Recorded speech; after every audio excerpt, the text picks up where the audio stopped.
ઓમ નમો નારાયણ. જય શ્રી કૃષ્ણ મિત્રો. ભક્તિમાર્ગ ચેનલમાં ફરી એકવાર તમારું સ્વાગત કરું છું. મિત્રો, નારાયણ કવચ અત્યંત પાવન અને શક્તિશાળી સ્ત્રોત છે, જે શ્રીમદ ભાગવત મહાપુરાણમાં છઠ્ઠા સ્કંદના 8મા અધ્યાયમાં આવેલું છે. આ કવચનું પઠન આપની અંદર દૈવી શક્તિઓને જગાડે છે અને બધી જ બાજુઓથી રક્ષણ આપે છે. કવચ પાઠ કરતા પહેલા ભગવાન વિષ્ણુ, નારાયણ, શ્રીહરિ તેમજ સર્વ દેવોને વિશ્વ શાંતિ અને આત્મશુદ્ધિ માટે પ્રાર્થના કરવી શ્રેયસ્કર ગણાય છે. તો આપણે આપણા પરિવાર માટે તેમજ વિશ્વના કલ્યાણ માટે શ્રીહરિને પ્રાર્થના કરીશું. પછી જ આપણે સંપૂર્ણ નારાયણ કવચનો પાઠ કરીશું. પ્રાર્થના.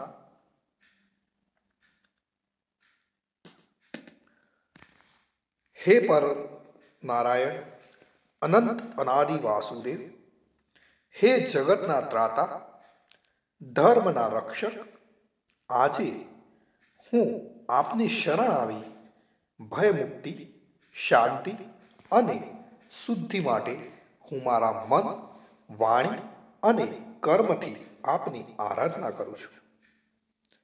હે દયાના સાગર, અમારી ભૂલ ચૂકોને માફ કરી અમારું રક્ષણ કરો.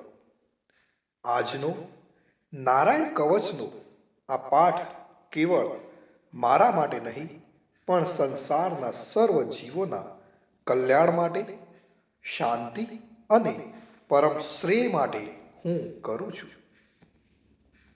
હે હરિ, મારી આંતરિક અને બાહ્ય દુઃખોને નાશ કરો, મને સત્પથ પર ચલાવો અને મારું મન હંમેશા આપના ચરણોમાં અડગ રહે એવી કૃપા દ્રષ્ટિ કરો.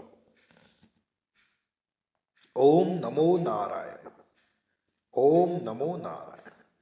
તો મિત્રો, આપણે નારાયણ કવચનો આ સંપૂર્ણ પાઠ સાંભળીશું, તો જ એમાં જે કહેવામાં આવેલું ફળ કથન છે એ આપણે પ્રાપ્ત કરી શકીશું.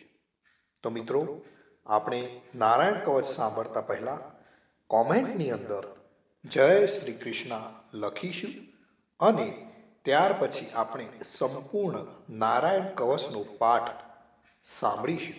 અને હા, સાંભળ્યા પછી આપણા જે પણ મિત્રો હોય એમને પણ જરૂરથી શેર કરીશું. તો ચાલો આપણે શરૂ કરીએ છીએ નારાયણ કવચ. જય શ્રી કૃષ્ણ મિત્રો. શ્રીમદ ભાગવતના છઠ્ઠા સ્કંદના 8મા અધ્યાયમાંથી શ્રી નારાયણ કવચ ત્વષ્ટા ઋષિના પુત્ર વિશ્વરૂપ ઇન્દ્રને કહે છે. વિશ્વરૂપ કહે છે, જ્યારે ભયનો સમય પાસે આવ્યો હોય ત્યારે મનુષ્ય હાથ પગ ધોઈ આચમન કરી ઉત્તર દિશા તરફ મુખ રાખી નારાયણ કવચનો પાઠ કરવો. જ્યારે ભય આવે ત્યારે શ્રી નારાયણ રૂપ નામનું બખ્તર ધારણ કરવું. તો નારાયણ કવચનો પાઠ આ રીતે છે.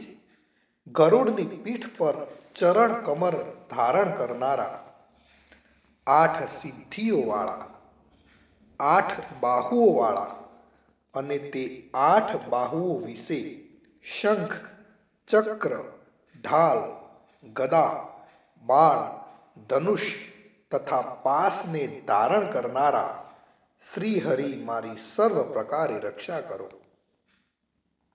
જળમાં મત્સ્ય અવતારધારી ભગવાન જલ તંતુઓથી તથા વરુણના પાસથી મારી રક્ષા કરો. માયાથી બટુક બનેલા વામનજી, સ્થળમાં મારી રક્ષા કરો. શ્રી વિશ્વરૂપ ત્રિવિક્રમ ભગવાન આકાશમાં મારી રક્ષા કરો.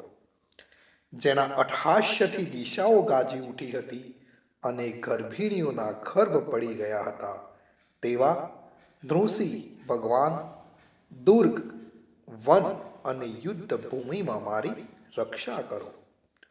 પોતાની દાઢથી પાતાળમાંથી પૃથ્વીનો ઉદ્ધાર કરનાર ભગવાન યજ્ઞ મૂર્તિ વરાહ માર્ગમાં મારી રક્ષા કરો. પરશુરામ ભગવાન પર્વતોના શિખરોમાં મારી રક્ષા કરો. અને ભરતના મોટા ભાઈ રામ ભગવાન તથા લક્ષ્મણ પ્રવાસમાં અમારી રક્ષા કરો.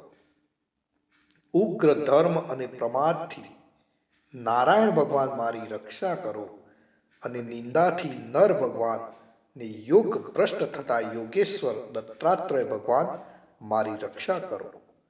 ત્રણેય ગુણોના સ્વામી ભગવાન કપિલ કર્મ બંધનથી મારી રક્ષા કરો. સનત કુમાર ભગવાન કામદેવથી મારી રક્ષા કરો. હયગ્રીહ ભગવાન રસ્તામાંથી જતા અને દેવોને પ્રણામ ન કરવા રૂપી અપરાધમાંથી મારી રક્ષા કરો. હે દેવર્ષિ શ્રેષ્ઠ મુનિ નારદ ભગવાન, ભગવાનની પૂજામાં જે કોઈ વિઘ્ન નડે તેનાથી મારી રક્ષા કરો. અને કૂર્મ અવતાર શ્રી હરિ સર્વ પ્રકારના નરકમાંથી મારી રક્ષા કરો. અયોગ્ય ખોરાકથી ભગવાન ધન્વંતરી મારી રક્ષા કરો. જીતેન્દ્રિય ભગવાન ઋષભદેવ કામ ક્રોધ આદિના ભયમાંથી મારી રક્ષા કરો.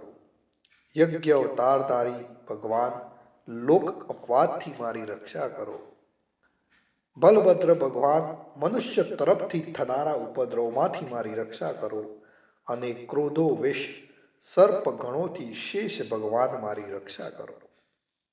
ભગવાન વેદ વ્યાસ અજ્ઞાનથી મારી રક્ષા કરો. આ પાખંડીઓના ટોળામાંથી ભગવાન બુદ્ધ મારી રક્ષા કરો. ધર્મની રક્ષા કરવા માટે અવતાર લેનાર ભગવાન કલ્કી કાળના મૂળ રૂપ કળિયુગથી મારી રક્ષા કરો. હે કેશવ ભગવાન પ્રભાતમાં ગદાથી મારી રક્ષા કરો. હે વેણુધર ભગવાન ગોવિંદ આ સંકટ કાળમાં મારી રક્ષા કરો. ઉદાત શક્તિ નારાયણ ભગવાન પ્રાહન કાળમાં મારી રક્ષા કરો. હે ચક્રધારી ભગવાન વિષ્ણુ મધ્યાહન કાળમાં મારી રક્ષા કરો. મધુ દૈત્યને મારનારા ઉગ્ર ધનુર્ધારી ભગવાન વિષ્ણુ ત્રીજા પહોરમાં મારી રક્ષા કરો. બ્રહ્મા વિષ્ણુ અને રુદ્ર એ ત્રણ મૂર્તિવાળા ભગવાન માધવ સાય કાળમાં મારી રક્ષા કરો. ઇન્દ્રિયોના સ્વામી ઋષિકેશ ભગવાન પ્રદોષ કાળમાં મારી રક્ષા કરો. પદ્મનાભ ભગવાન કેવળ એક અર્ધરાતથી પહેલા ના કાળમાં અને અર્ધરાતે મારી રક્ષા કરો. શ્રી વત્સ સિંહધારી ભગવાન એવા ઈશ શ્રી વિષ્ણુ પાછલી રાતે મારી રક્ષા કરો. તલવારધારી ભગવાન જનાર્દન મળ સકામાં મારી રક્ષા કરો. દામોદર ભગવાન સંપૂર્ણ સંધ્યાઓમાં મારી રક્ષા કરો. કાળ મૂર્તિ ભગવાન વિશ્વેશ્વર સૂર્યોદય પહેલાના કાળમાં મારી રક્ષા કરો. હે પ્રલય સમયના અગ્નિ જેવી તીક્ષ્ણ ધારવાળા ચક્ર વાયુવાળા અગ્નિથી જેમ સૂકું ઘાસ બળીને ભસ્મ થાય તેમ મારી શત્રુ સેનાને ભસ્મ કરો. હે વ્રજના જેવા તીક્ષ્ણ સ્પર્શવાળા તણખાઓથી ભરેલી ગદા તમે ભગવાનને પ્રિય છો.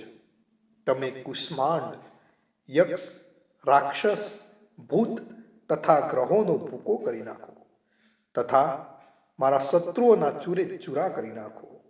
હે પંચજન્ય શંખરાજ શ્રી ભગવાન તમને ફૂંકીને ભયંકર શબ્દ કરે છે અને તેનાથી શત્રુઓના હૃદય કંપે છે. હે પંચજન્ય શંખરાજ તમે રાક્ષસો પ્રમથો પ્રેતગણ માતૃકાગણ પિશાચ બ્રહ્મ રાક્ષસ તથા બીજા ઘોર દ્રષ્ટિવાળાઓને નસાડી મૂકો. હે તીક્ષ્ણ ધારવાળી તલવાર તમે ભગવાનના હસ્ત દ્વારા પ્રેરાઈને મારા શત્રુઓના સૈન્યને કાપી નાખો. હે સેંકડો ચંદ્ર જેવા મંડળ સમાન ઢાલ તમે શત્રુઓની આંખોને ઢાંકી દો તથા પાપી નજરવાળાઓની પાપ દ્રષ્ટિને હરી લો. અમને ગ્રહોથી કેતુઓથી મનુષ્યોથી સર્પોથી આ દાઢવાળા પ્રાણીઓથી તથા પાપોથી જે ભય થાય છે તે સૌ તથા જેઓ અમારા સુખમાં વિઘ્ન કરનાર છે તે સર્વે ભયો ભગવાનના નામરૂપ અસ્ત્રના કીર્તનથી જ તુરત જ નાશ પામો.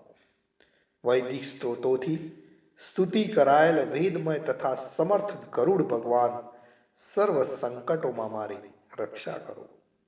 તથા વિશ્વસેન ભગવાન પણ પોતાના નામો લેવા વડે સર્વ સંકટોમાંથી મારી રક્ષા કરો.